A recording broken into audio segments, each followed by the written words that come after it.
Hi everyone. My name's Rosalind Harvey and I'm a literary translator from Spanish, and I also teach, mentor, and I sometimes run translation related events as well. Oh, and I'm also an alumna of the BCLT Summer School, and I'm really jealous that you're all there. Well, not literally there, but glad that I can contribute in a little way in this weird Zoomy world that we're all in now. So I'm going to talk today about why networks and communities are useful for literary translators and how we can start to form our own networks and communities from right now, actually. When I'm asked to give talks on getting started as a literary translator, I often preface the section on networking by saying what a horrible word it is and how perhaps we can change the way we see it by using a different word, or maybe by somehow reframing how we use it. If we call it, for example, actively starting a conversation about a book that we love with someone else in the translation world who also has strong feelings about good books, then maybe it will seem like a more attractive thing for us to engage in. It's true that translators can sometimes be introverted people who are attracted to the profession because of the solitary aspects of the job. And becoming a better translator doesn't have to mean changing into an extrovert overnight by any means. But we do, of course, have to make connections in our working lives, whether we call it networking or something else, because it's through those connections that good things can arise. They might be entirely unexpected opportunities for gaining experience. Sometimes actual work can come from these connections. And occasionally, if we're really lucky, long-lasting, meaningful relationships, even friendships.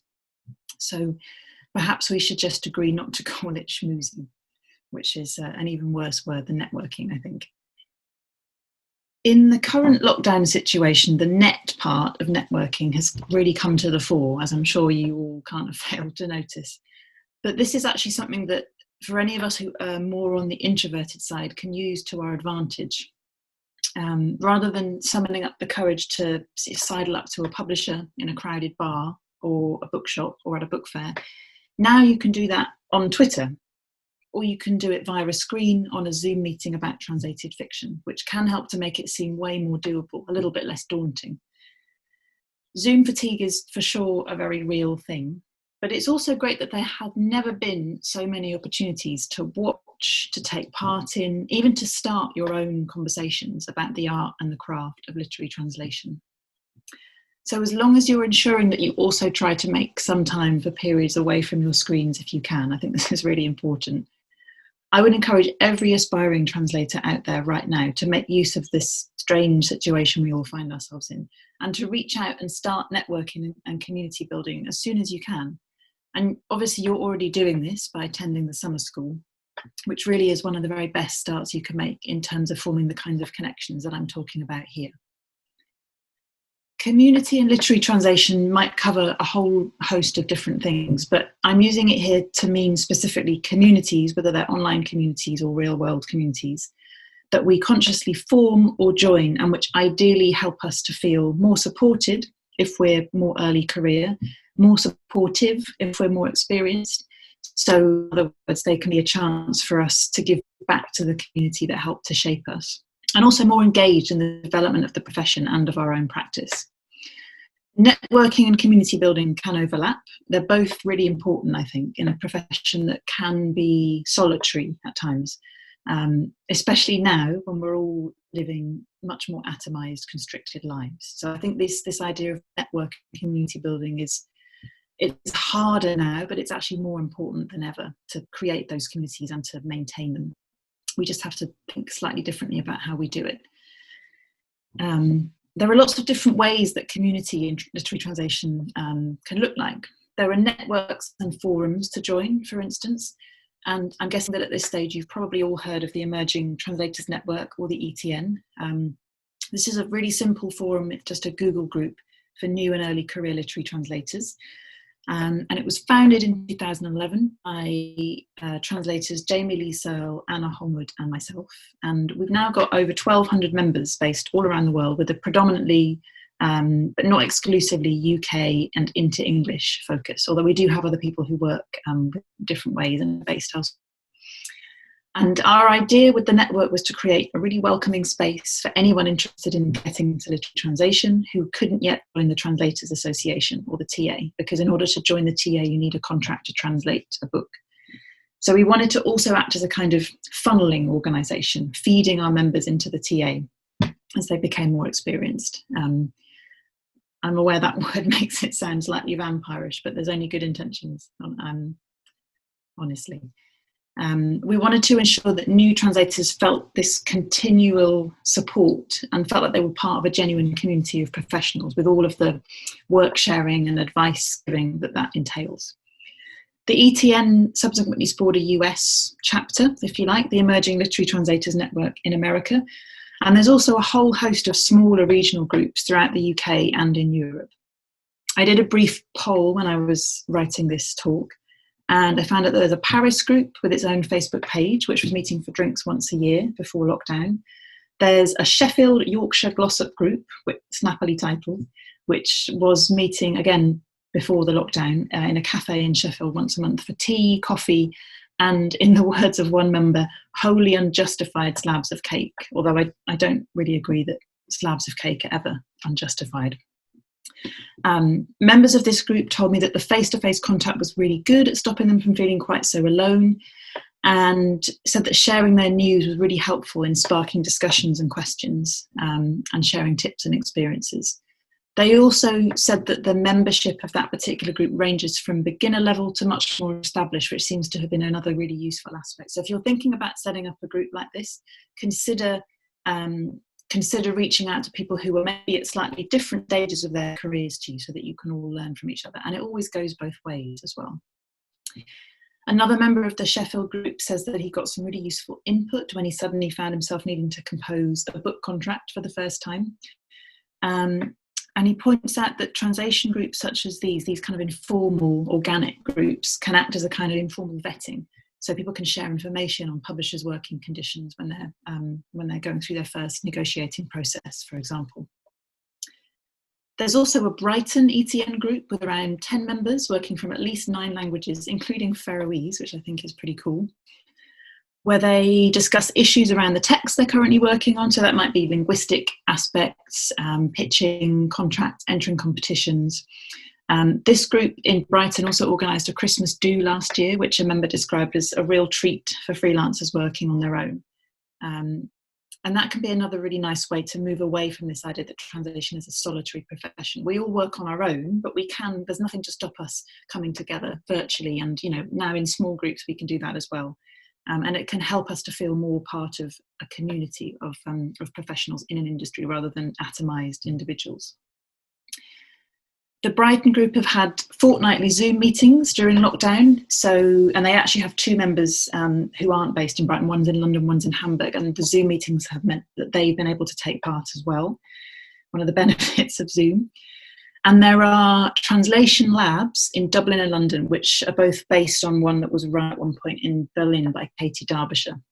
And anecdotally, I'm also aware of loads of WhatsApp groups, Facebook groups, Slack groups, etc., all of the different platforms where translators talk about a whole range of things, from wordplay to event plotting, sharing details on contacts. And so here network means something closer to a kind of, I'm envisaging it as a kind of spidergram of translators all connecting to each other and to other actors in the industry. There are also communities that have arisen more organically out of other groups or CPD events like the summer school. So this might be something that you think about right now as you're at the summer school. This might be a place for you to start forming one of these kinds of communities. I spoke to Daniel Hahn about his 2017 BCLT group. They had the usual intensive week of workshops at the summer school in 2017, and then they decided collectively to stay in touch and to continue to meet up. And Danny acknowledges that isn't always followed through after these kinds of events, but he says 2016 was one of the rare groups that did really sustain that connection. So they had WhatsApp groups and Facebook groups. There were then meetings in England, Scotland, France, and Budapest. They were planning an Armenian one, which had to be postponed, sadly. Mexico is on the cards. They've been having Zoom meetings, as we all have in these strange times, covering people in time zones from Idaho, Mexico, the UK, Hungary, Armenia, and New Zealand. And they tend to have a meeting that's a long weekend, 3 or 4 days. Everyone brings along something that they're working on to discuss. And there are also, it also involves lots of nice food and wine and walks. And I wonder if this is key. Danny also pointed out that the driving force behind this particular group is one of its members, Ruth Diver, who's just written about her experience at the BCLT for the new anniversary edition, BCLT and Me. And you can find this online now if you search for Ruth Diver's name with BCLT and Me. It's a really great read about how to get into the profession.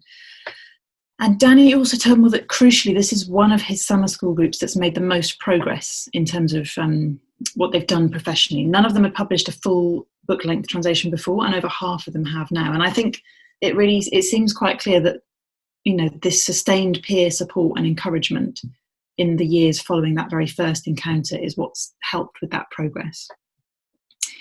The one thing that all of these groups have in common is that they've arisen pretty much organically, which means that you can create something like this right now. It might not involve everyone or even anyone from your language group at the summer school. It might involve people from different groups. It might involve some of the administrators. It might involve some of the guests that come in to give talks. But whoever it involves, there will undoubtedly be people there who are taking part in this year's summer school who you can and should really think about staying in touch with. They're all sitting around you virtually, and they're some of the future translators, editors and publishers of the literary translation world. And it'll be really useful to get to know them and to develop a relationship with them, not just for purely naked career advancement reasons, but also because creating and developing our relationships with them, with these other actors in the industry, if you like, is how we maintain support for each other and for ourselves as we move forward in our translation lives. And it's also how we strengthen and make more visible the profession, which I really believe leads to better bargaining power when it comes to contractual negotiations and to better working conditions for all of us. So it's really, really important. So take a look around and see who's out there and start to reach out. Another form of translation community is the discussion group, some of which have an academic or at least partly theoretical focus. And I'll just give 2 examples here, although there are lots more. There's one called the Translators Stammtisch, which is run by Rebecca de Wald, who translates from the German and is an academic. And since lockdown, they've also been running the Translation Theory Lab, and those are both historically held in Glasgow. They're now all done via, you've guessed it, Zoom. They have lots of regular attendees from the Central Belt and a mailing list with nearly 120 members. They've been going since 2017. And if you're interested in having conversations that touch on theory and practice and mix the two, it's a really great group.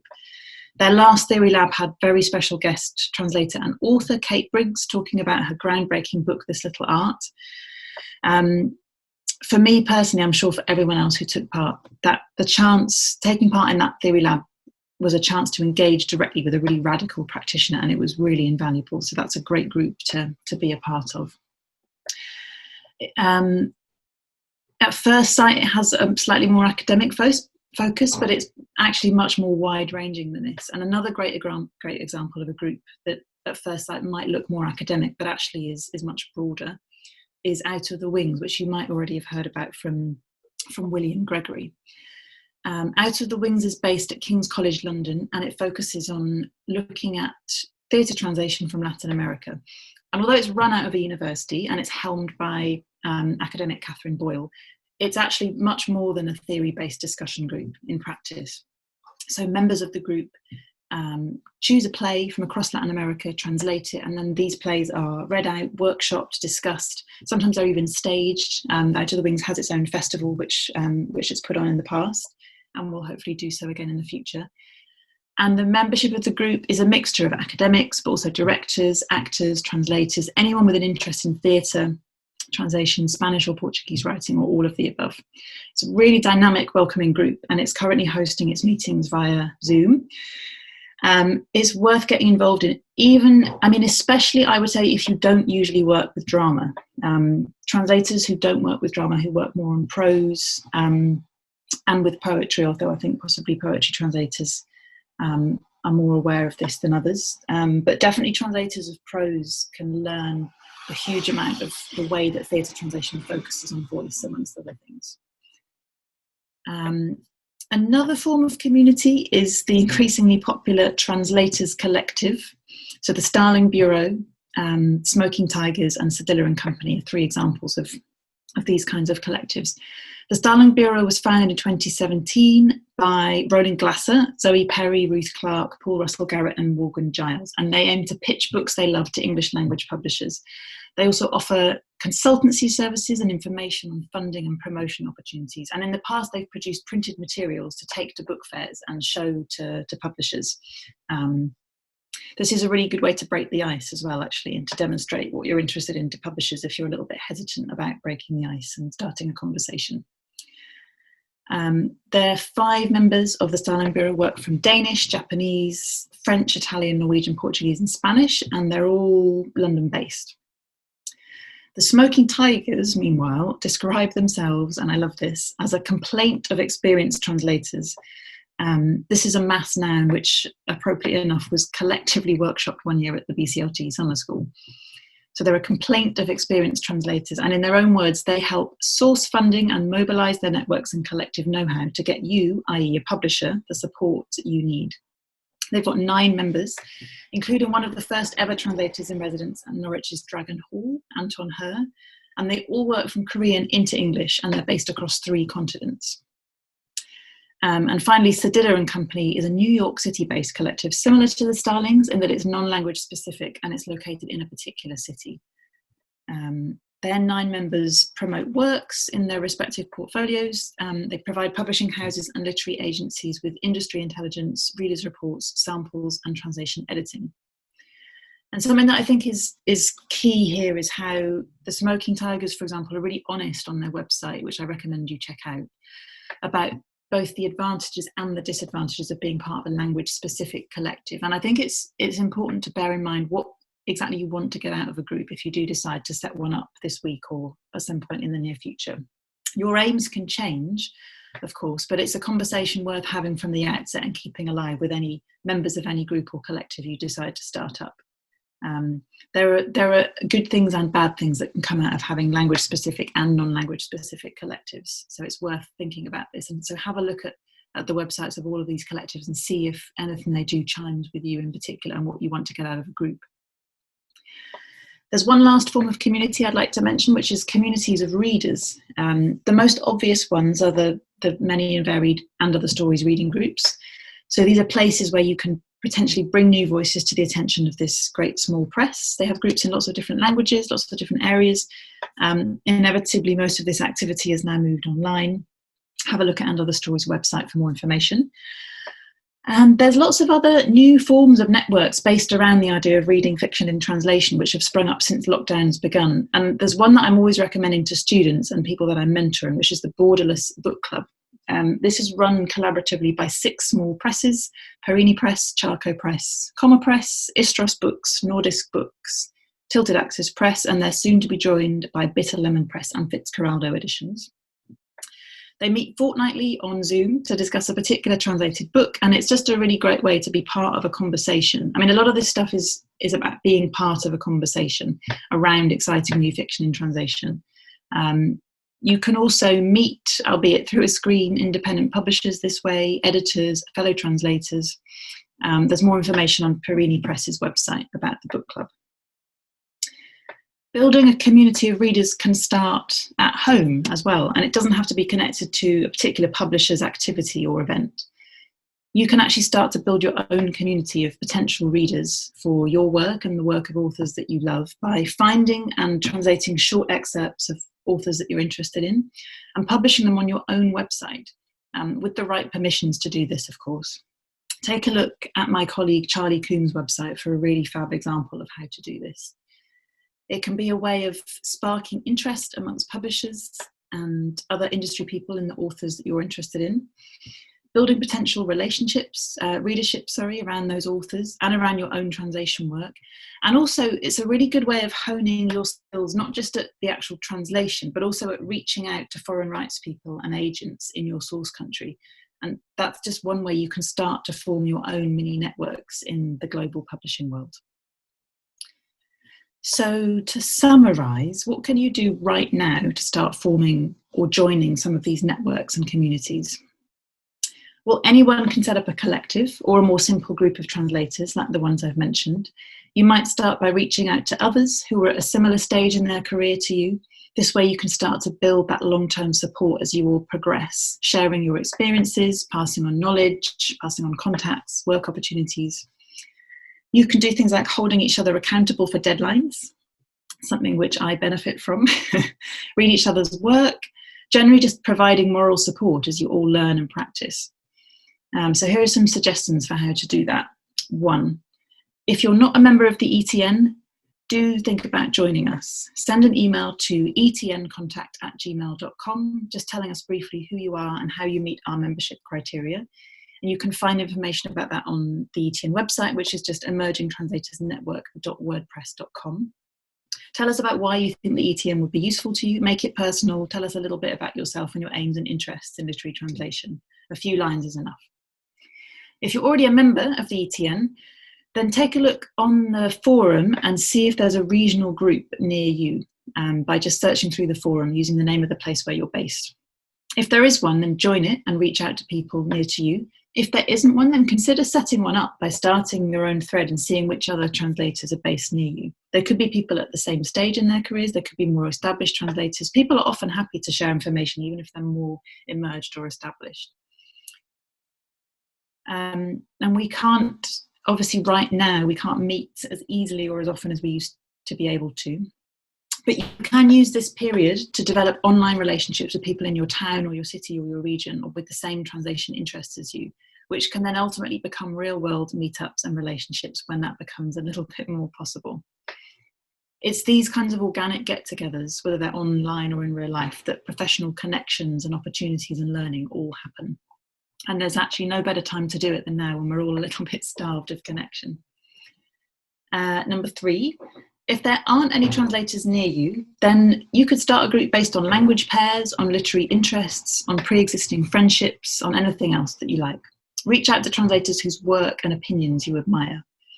If you're a little further on in your career, or you've done some teaching already or some training, then think about reaching out to groups of translators you've taught or engaged with already. And create some kind of community, whether online or in small groups locally, where members can update each other on what they're working on. The networks that we form when we teach translation can be a really good way of giving back, and also to keep in touch with potential co-translators for future work. So it doesn't really matter what stage of your career you're at. Even just sharing details of a competition you've entered or telling someone else that an agent has finally written back to you can make the whole process seem more real. And the last one, number 4, if starting a group of your own like this doesn't quite feel possible right now, or like the right thing to do at this stage in your career, then think about just joining one of the pre-existing discussion groups or reading groups, such as the Glasgow Stammtisch or the Borderless Book Club or Out of the Wings. These things are all happening via Zoom now, in some online form or another. And you can learn a great deal just by watching and listening to other people's conversations about translation in the publishing industry. I think it's fine to be a lurker for a little bit. It's partly through lurking and listening that we learn. And then when you do feel ready, or even just a little bit before you feel totally ready, take a deep breath, reach out and start to build your own translation community. Just don't call it schmoozing.